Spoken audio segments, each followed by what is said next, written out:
ನರರಾಕ್ಷಸರಿಗೆ ಉಗ್ರ ನರಸಿಂಹನ ರೂಪ ತಾಳಿದೆ ಭಾರತ. ಪಲ್ಗಾಮ್ ನರಮೇಧಕ್ಕೆ ಉಗ್ರರ ರುಂಡವನ್ನ ಚೆಂಡಾಡಿದೆ ಭಾರತ.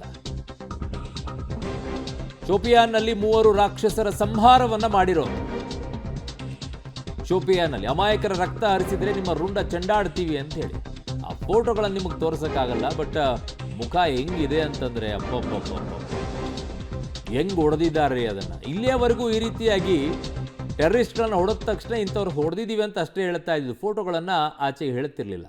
ಬಟ್ ನಿಮಗೆ ಆ ಮೃತದೇಹಗಳನ್ನು ನಿಮಗೆ ಪೂರ್ಣ ಪ್ರಮಾಣದಲ್ಲಿ ತೋರ್ಸೋಕ್ಕಾಗಲ್ಲ ನಾವು, ಕೆಲವೊಂದಿಷ್ಟು ನಿಯಮಗಳಿರೋದ್ರಿಂದ. ಆ ಫೋಟೋಗಳಲ್ಲಿ ತಲೆ ಮಾತ್ರ ಛಿದ್ರವಾಗಿದೆ. ಇಡೀ ದೇಹದಲ್ಲಿ ಎಲ್ಲೂ ಹೊಡೆದಿಲ್ಲ, ಇಡೀ ದೇಹದ ಭಾಗದಲ್ಲಿ ಎಲ್ಲೂ ಕೂಡ ಗುಂಡಿಲ್ಲ. ತಲೆಯಲ್ಲಿರುವಂಥ ಮೆದುಳು ಗಿದುಳು ಎಲ್ಲ ಆಚೆ ಬಂದು ಹೋಗಿದೆ, ಅಪ್ಪಚ್ಚಿ. ಒಂಥರ ಗೊಂಬೆ ನೀವೇನಾದ್ರು ತೊಗೊಂಡ್ರೆ ರಬ್ಬರ್ ಗೊಂಬೆಯನ್ನು, ಆ ಗೊಂಬೆ ತಲೆ ನಿಂಗೆ ಚಪುಟ ಮಾಡಿದರೆ ಹೇಗಾಗುತ್ತೆ, ಒತ್ತುಬಿಟ್ರೆ ಹಾಗೆ ತಲೆಗಳಾಗೋಗಿರೋದು. ಒಳಗಡೆದೆಲ್ಲ ಖಾಲಿ ಆಗೋಗ್ಬಿಟ್ಟಿದೆ, ಮಾಂಸಗಳೇ ಇಲ್ಲ ಅಲ್ಲಿ.